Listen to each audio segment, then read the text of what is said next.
Hello दोस्तों, नमस्कार। किसी चैनल में मैं आप सभी लोगों का दिल से बहुत बहुत स्वागत करता हूं।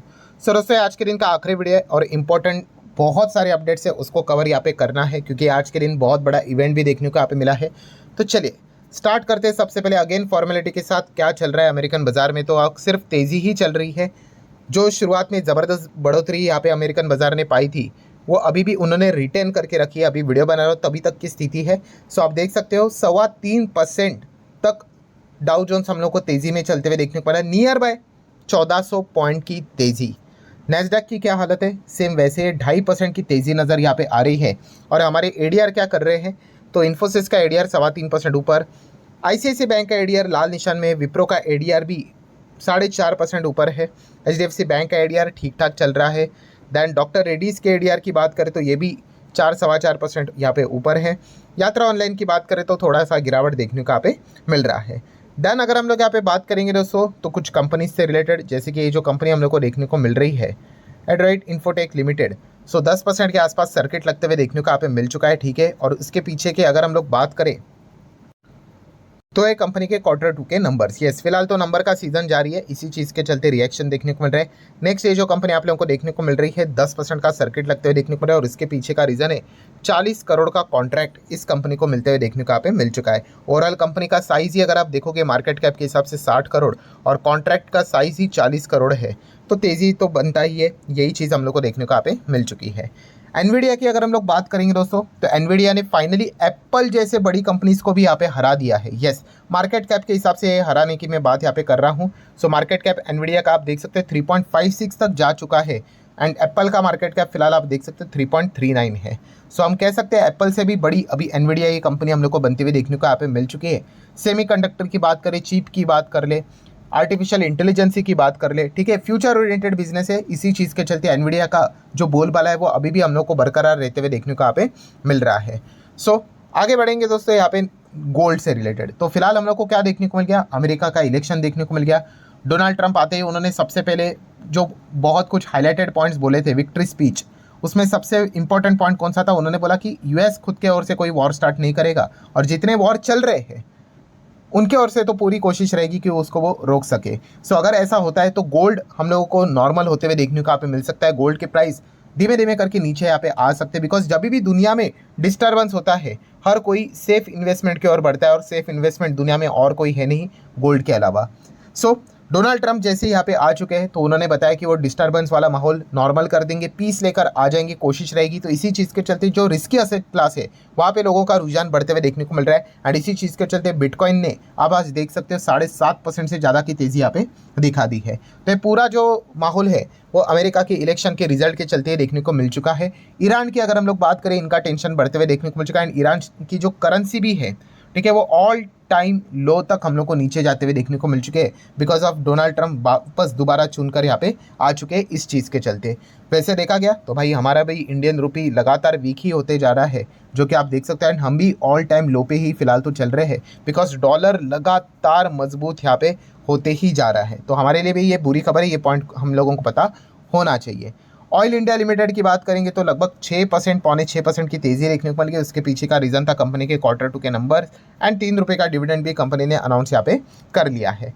देन नेक्स्ट अगर हम लोग यहाँ पे बात करेंगे दोस्तों, जो ये कंपनी देखने को मिले 10% का सर्किट लगते हुए देखने को मिल चुका है, और उसके पीछे का रीज़न है इस कंपनी ने भी लगभग 180% का year on year basis Q2 के प्रॉफिट में जंप यहाँ पे दिखाई है। तो जिन जिन कंपनी ने एकदम एक्सपोनेंशियल परफॉर्मेंस दिखाया है, बाजार ने भी उनको थम्स अप यहाँ पे जरूर दिया है। अल्का लेमेंस की अगर हम लोग बात करेंगे, काफ़ी ज़बरदस्त ये कंपनी है, ठीक है। पहले हम लोगों ने इसको कवर किया था, ये कंपनी केवल 1000 करोड़ के आसपास के मार्केट कैप वाली कंपनी थी, एंड उसके बाद एकदम रॉकेट बन गई, एंड उसके बाद आपको पता है स्टेज 1, स्टेज 2, स्टेज 3 यहाँ पे चलता ही है, ठीक है। वही चीज़ें हम लोग को देखने को मिल गई, आप देख सकते हैं, देखो फिर वो जितना तेज़ भागेगा उतना ही वो नीचे यहाँ पे आ ही जाते हैं। आज भी इतने करेक्शन के बाद ये कंपनी 10-11 हज़ार करोड़ के मार्केट कैप के साथ यहाँ पे चल रही है। सो अल्का लेमेंस की बात करें दोस्तों, तो यहाँ पे 150 करोड़ का इन्वेस्टमेंट वो करने यहाँ पे जा रहे हैं गुजरात में। किस चीज़ के चलते, obviously to set up a new plant. तो अच्छी बात है भाई, एक्सपांशन की और कंपनी फिलहाल तो फोकस यहाँ पे दे रही है। एक छोटी कंपनी है, 10,000 करोड़ का मार्केट कैप है, तो ये पॉइंट पता होना चाहिए। अल्का एलायंस की बात करें, बालाजी अमाइंस की अगर हम लोग यहाँ पे बात करें, एंड इन कंपनीज की बात करें, ये फंडामेंटल काफ़ी स्ट्रॉन्ग कंपनी है, पर प्रॉब्लम एक ही हो जाता है, स्टेज 1 में थे ऐसे थे तो ज़्यादा किसी ने स्टडी नहीं किया, स्टेज 2 में एकदम रॉकेट की तरह भाग गए, 2-3 हज़ार% के रिटर्न बन गए एंड फिर उसके बाद वो नीचे आ गए। तो बहुत सारे लोग जो सिर्फ तेज़ी देखकर खरीदने में बिलीव रखते हैं, फिर उनको फिर वो कठिनाई स्टार्ट हो जाती है कि कंपनी में हम फंस गए, ये हो गए।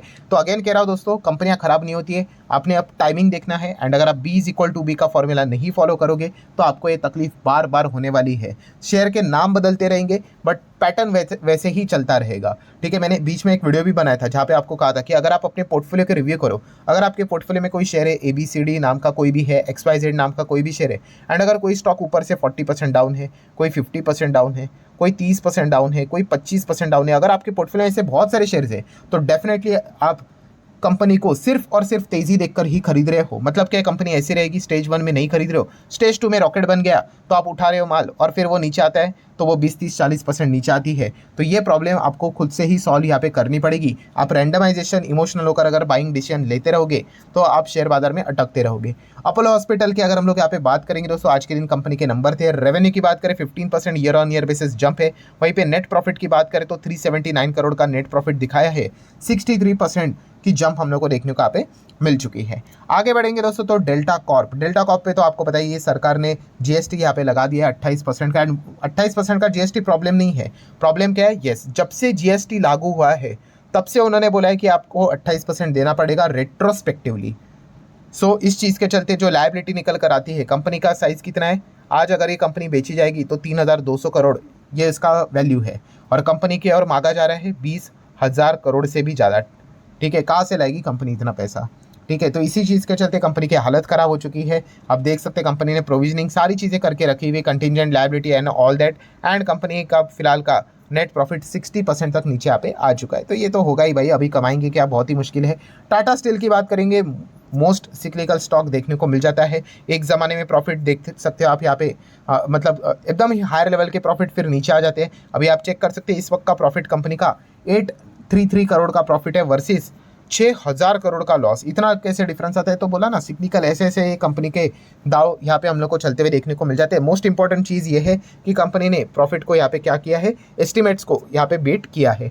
टाइटन की बात करेंगे तो कल के दिन हम लोगों ने डिटेल में कवर किया था, बहुत ही खूबसूरत कंपनी है, बट यस्टरडे हम लोगों ने नंबर में ही देखा था कि काफ़ी डिसअपॉइंटमेंट वाला year on year quarter on quarter गिरावट हम लोग को देखने को यहाँ पे मिला था। तो आज के इस पॉजिटिव वाले माहौल में भी हम लोग को टाइटन का स्टॉक 1.5% नीचे देखने को मिल रहा था, जो कि उनके पुअर नंबर से। FSDIs एक्टिविटीज़ की बात करेंगे तो DIs आप देख सकते हैं दोस्तों, आज के दिन अगेन उन्होंने माल खरीदा है बट प्रॉब्लम अभी भी FIS की ओर से हम लोग को देखने को मिल रही है। 4,500 करोड़ का माल अप्रॉक्सीमेटली उन्होंने बेचा। मतलब FIS का जो बिकवाली वाला रुझान है वो बिल्कुल भी रुकने का नाम यहाँ पे नहीं ले रहा है। सो ऑब्वियसली ये जो ट्रम्प रैली हम लोग को देखने को मिल रही है वो तो अमेरिका में यहाँ पे चल रही है, वो हमारे बाजार को कब तक सपोर्ट करती रहेगी वो देखने वाली बात है। ठीक है, आज के दिन एक दिन यहाँ पे हो गया, बट क्या कल से भी वैसी चीज़ें रहेगी, क्योंकि FIS अपने मिशन के ऊपर अभी भी जारी है, वो लगातार बिकवाली यहाँ पे कर रहे हैं। तो क्या ये आज के दिन एक की जो रैली थी वो हमारे मार्केट में केवल एक दिन थी कल सीमित रहेगी, या फिर कल से प्रेशर आना वापस स्टार्ट हो जाएगा, ये एक देखने वाली बात है। एंड उसी के साथ साथ कल का दिन मार्केट के लिए बहुत ही ज़्यादा इंपॉर्टेंट होने वाला है। क्यों? यस, FOMC की मीटिंग हम लोग को देखने को यहाँ पे मिलने वाली है। सो डेफिनेटली कि क्या कल रेट कट होगा या नहीं होगा वो देखने वाली बात है। एंड पॉवेल जी की अगर हम लोग यहाँ पे बात करें तो अभी ट्रम्प की सरकार यहाँ पे बनते हुए देखने को यहाँ पे मिल चुकी है। वैसे तो देखा गया ऐसा डायरेक्टली तो ऐसा प्रेशर तो नहीं क्रिएट कर सकते, इंडिपेंडेंट बोला तो जाता है, बट दुनिया भर में हम सभी लोगों को पता ही है कि किस प्रकार की पॉलिटिक्स एंड चीज़ें यहाँ पे चलती है। सो अभी देखना पड़ेगा कि कल क्या कोई रेट कट होता है या नहीं। अगर होता है उसी के साथ साथ पॉवेल जी का स्पीच क्या होता है वो इंटरेस्टिंग एक फैक्टर होगा। एंड अगर रेट कट हुआ भी तो भाई 25 तक ही होना चाहिए, उससे ज़्यादा यहाँ पे नहीं होना चाहिए। एग्रेसिवली रेट कट इकोनॉमी को बहुत ज़्यादा डैमेज भी यहाँ पे करवा देता है। ऐसा नहीं होता है कि भाई रेट कट मतलब अच्छा है, मतलब एक ही झटके में कुछ भी रेट कट कर दो करके, नहीं, उसके रिपरकशंस भी फिर झेलने पड़ेंगे। बहुत ही स्लोली एंड स्टेडी करना पड़ता है। ठीक है, सो 25 का अगर रेट कट हो गया तो ठीक है भाई, बट कमेंट्री भी इंपॉर्टेंट रोल प्ले करेगी। तो कल के दिन की अगर हम लोग बात करें तो FOMC की बैठक का आउटकम हम लोग को देखने को यहाँ पे मिल जाएगा लेट नाइट के हिसाब से। ठीक है, अभी शायद से जब आउटकम निकल कर आएगा, माइट भी 12:30 बजे हम लोग को पता चलेगा कि आउटकम क्या निकल कर आया करके, क्योंकि अभी विंटर सीजन स्टार्ट हो चुका है। तो अमेरिकन बाजार भी आप देख सकते हो, पहले 7 बजे ओपन होता था, अभी कितने बजे ओपन होता है? 8 बजे होता है। और पहले हम लोग कब देखते थे डेटा को? 11:30 बजे एटलीस्ट फर्स्ट पार्ट को तो कवर करते थे कि रेट कट हुआ है नहीं हुआ है, कितना हुआ है करके। ठीक है, थोड़ा लाइव देखते थे। अभी ये सारी चीज़ें 12:30 को शिफ्ट हो जाएगी और उसके बाद लेट नाइट 1 सवा 1:30 बजे तक पॉवेल जी की कमेंट्री चलेगी। तो बहुत ही लंबी पारी यहाँ पे चलने वाली, बट एनीवेज कोई फर्क नहीं पड़ता है, वैसे भी हमारा मार्केट बंद ही रहता है रात को। नेक्स्ट दिन जो भी खुलेगा तो उसका रिएक्शन हम लोग को देखने को यहाँ पे मिल जाएगा। सो ठीक है दोस्तों, जितने भी इंपॉर्टेंट पॉइंट्स थे सारे कवर कर लिए। वीडियो हेल्पफुल लगा होगा तो चाहो तो आप लाइक एंड शेयर कर सकते हो। मिलते हैं कल, तब तक के लिए बाय बाय।